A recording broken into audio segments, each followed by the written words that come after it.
سورہ نحل کا آغاز ہے۔ سورہ نحل کا قرآن پاک کی ترتیب کے اعتبار سے نمبر 16 ہے، اور قرآن پاک کے نازل ہونے کے اعتبار سے اس کا نمبر 70 ہے، 70۔ اس میں 128 آیتیں ہیں اور 16 رکوع ہیں۔ یہ سورہ مبارکہ مکی ہے، ہجرت سے پہلے نزول ہوا، لیکن اس کی 3 آیتیں مدینہ منورہ میں نازل ہوئیں، یعنی 3 آیتیں ہجرت کے بعد نازل ہوئیں۔ آیت نمبر 126، 127 اور 128، یعنی آخری 3 آیتیں۔ اس میں اور بھی اقوال ہیں۔ اس سورہ مبارکہ میں 2840 کلمات ہیں اور 7707 حروف ہیں۔ اس سورہ مبارکہ کا نام نحل ہے۔ نحل عربی میں شہد کی مکھی کو کہتے ہیں۔ کیونکہ اس سورہ مبارکہ میں شہد کا ذکر ہے اور شہد کی مکھی کا ذکر ہے، اس مناسبت سے اس کا نام سورہ نحل رکھا گیا۔ بسم اللہ الرحمن الرحیم، اللہ کے نام سے شروع جو بہت مہربان رحم والا۔ اتی امر اللہ فلا تستعجلوہ، اب آتا ہے اللہ کا حکم تو تم اس کی جلدی نہ کرو۔ شان نزول اس کا یہ ہے کہ جب کفار نے عذاب موعود کے نزول اور قیامت کے قائم ہونے کی بطریق تکذیب اور استہزاء جلدی کی، یعنی جب کافروں نے یہ کہا کہ قیامت کب آئے گی، اور جو آپ کہتے ہیں عذاب ہوگا وہ عذاب کب نازل ہوگا، اور یہ انہوں نے جلدی اس لیے کی کہ یہ مذاق اڑا رہے تھے اور اسے جھٹلا رہے تھے۔ اس پر یہ آیت کریمہ نازل ہوئی اور بتا دیا گیا کہ جس کی تم جلدی کرتے ہو وہ کچھ دور نہیں، بہت ہی قریب ہے، اور اپنے وقت پر بالیقین واقع ہوگا، اور جب واقع ہوگا تو تمہیں اس سے بچنے کا کوئی راستہ نہ ملے گا، اور وہ بت جنہیں تم پوجتے ہو تمہارے کچھ کام نہ آئیں گے۔ سبحانہ وتعالی عما یشرکون، پاکی اور برتری ہے اسے ان کے شریکوں سے، یعنی اللہ تعالی واحد لا شریک لہ ہے، اس کے سوا کوئی خدا نہیں، الہ نہیں، معبود نہیں، اس کا کوئی شریک نہیں۔ ينزل الملائکۃ بالروح من امرہ علی من یشاء من عبادہ، فرشتوں کو ایمان کی جان یعنی وحی لے کر اپنے جن بندوں پر چاہے اتارتا ہے۔ یہاں پر وحی کو ایمان کی جان کہا گیا کہ قرآن پاک اللہ کی کتاب، اللہ کے احکام، وحی ایمان کی جان ہے، اسے سن کر ایمان نصیب ہوتا ہے اور ایمان کو ترقی ملتی ہے۔ اللہ تعالیٰ جسے چاہتا ہے نبی بناتا ہے، رسول بناتا ہے۔ انذروا انہ لا الہ الا انا فاتقون،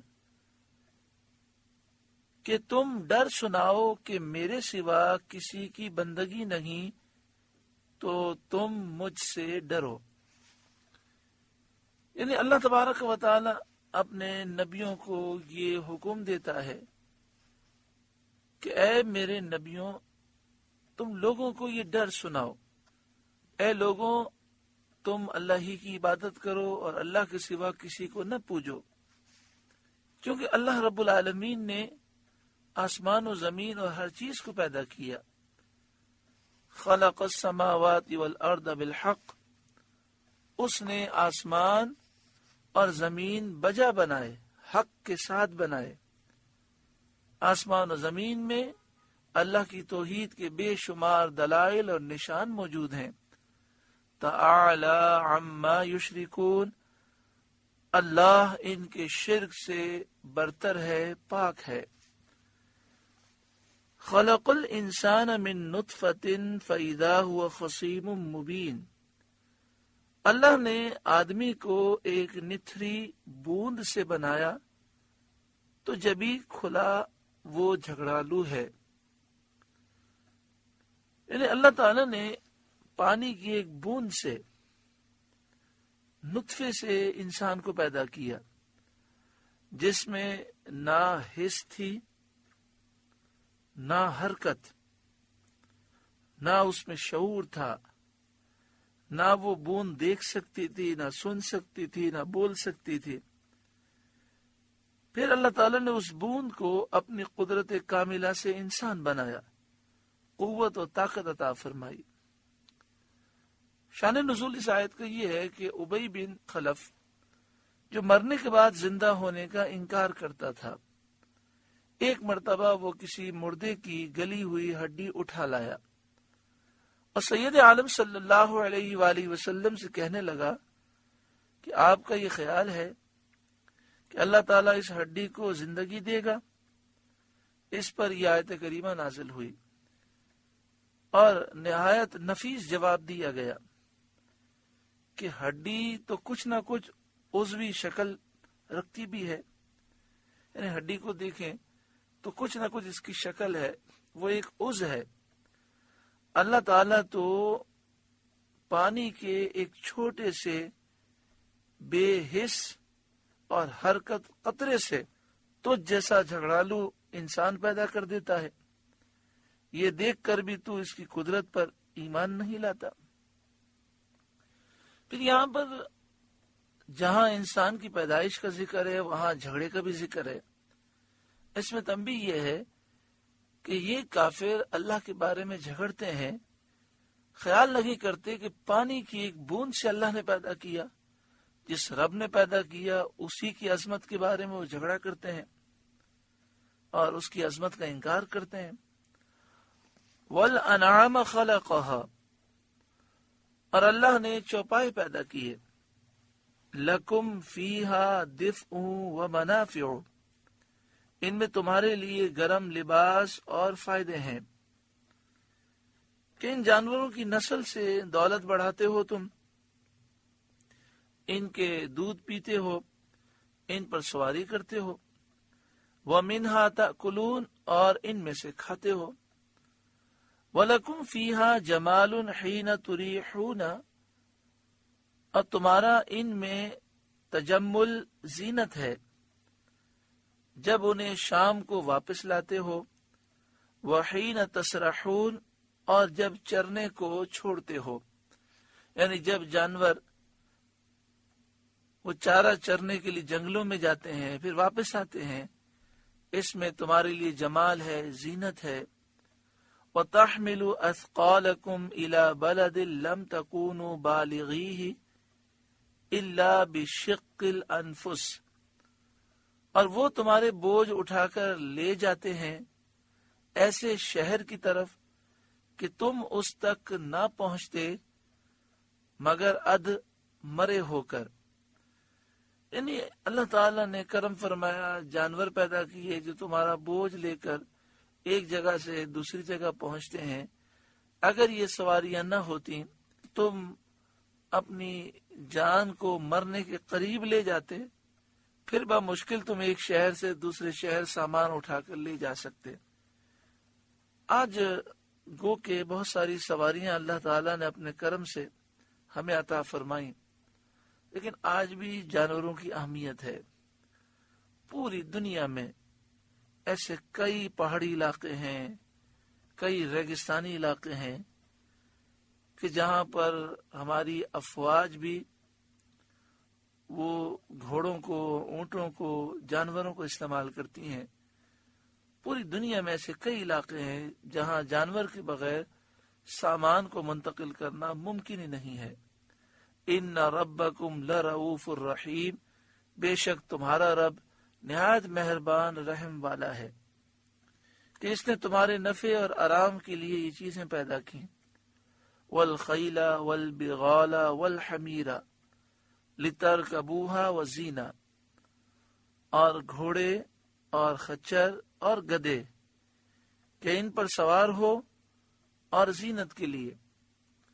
اللہ تعالیٰ نے گھوڑے، خچر اور گدھے کا ذکر فرمایا کہ اللہ تعالیٰ نے تمہارے لیے پیدا کیے تاکہ تم ان پر سوار ہو جاؤ اور یہ تمہاری زینت ہیں۔ وَيَخْلُقُ مَا لَا تَعْلَمُونَ، اور اللہ وہ پیدا کرے گا جس کی تمہیں خبر نہیں۔ یہ قرآن مجید فقان حمید کا معجزہ ہے کہ ایک آیت، بلکہ یہ ایک آیت بھی نہیں، ایک آیت کا ایک جز ہے، مختصر سا جز، وَيَخْلُقُ مَا لَا تَعْلَمُونَ، لیکن اس میں بے شمار چیزیں جمع کر دی گئیں، اور وہ پیدا کرے گا جس کی تمہیں خبر نہیں۔ اس میں وہ تمام چیزیں آ گئیں جو آدمی کے نفع، راحت، آرام اور آسائش کے کام آتی ہیں اور اس وقت تک موجود نہیں ہوئی تھیں۔ جب یہ قرآن پاک کی آیت نازل ہوئی اس وقت یہ چیزیں موجود نہ تھیں، وہ ساری چیزیں آ گئیں۔ اللہ وہ پیدا کرے گا جس کی تمہیں خبر نہیں۔ اللہ تعالیٰ کو ان کا آئندہ پیدا کرنا منظور تھا، تو اللہ تعالیٰ نے پہلے سے خبر دی۔ جیسے بحری جہاز، پہلے زمانے میں کشتیاں تھیں اور وہ کشتیاں چابک سے چلتی تھیں، وہ کشتیاں مشینوں سے نہیں چلتی تھیں، تو دخانی جہاز، ریلیں، کاریں، ہوائی جہاز، بجلی کی قوت سے کام کرنے والے آلات، دخانی اور برقی مشینیں، خبر رسانی اور آواز پہنچانے کے سامان، اور اللہ جانے اس کے علاوہ اس کو کیا کیا پیدا کرنا منظور ہے۔ قیامت تک ہونے والی ساری ایجادات اس میں داخل ہو گئیں۔ وَيَخْلُقُ مَا لَا تَعْلَمُونَ، اور اللہ وہ پیدا کرے گا جس کی تمہیں خبر نہیں۔ وَعَلَى اللَّهِ قَصْدُ السَّبِيلِ وَمِنْهَا جَائِرٌ، اور بیچ کی راہ ٹھیک اللہ تک ہے اور کوئی راہ ٹیڑھی ہے، یعنی جو بیچ کا راستہ ہے وہ صراط مستقیم ہے اور دین اسلام ہے۔ کیونکہ دو مقاموں کے درمیان جتنی راہیں نکالی جائیں، جتنے راستے بنائے جائیں، ان میں سے جو بیچ کی راہ ہوگی، جو درمیان کا راستہ ہوگا، وہی سیدھا ہوگا، اور کچھ راہیں ٹیڑھی ہوتی ہیں جس پر چلنے والا منزل مقصود تک نہیں پہنچ سکتا۔ کفر کے تمام راستے ایسے ہی ہیں، وہ ٹیڑھے ہیں۔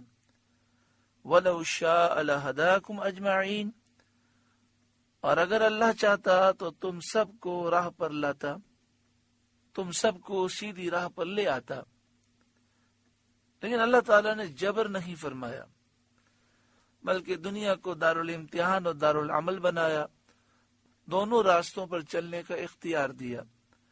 جو سیدھے راستے پر چلے اسے بھی اختیار ہے، اور جو گمراہ ہونا چاہے اسے بھی اختیار ہے۔ یہ دارالامتحان ہے، اور جو گمراہی کے راستے پر چلے گا اسے کل بروز قیامت عذاب دیا جائے گا۔ اللہم ارنا الحق حقا وارنا الباطل باطلا، اے اللہ ہمیں حق کی سمجھ عطا فرما، باطل کی سمجھ عطا فرما، حق کی راہ پر چلنے کی توفیق عطا فرما۔ اللہم ارنا حقائق الاشیاء کما ہی، اے اللہ ہمیں چیزوں کی حقیقتیں سمجھنے کی توفیق عطا فرما۔ سورہ نحل کا پہلا رکوع مکمل ہوا۔ اللہ رب العالمین اس رکوع کے نور سے ہمارے قلوب کو روشن منور فرمائے۔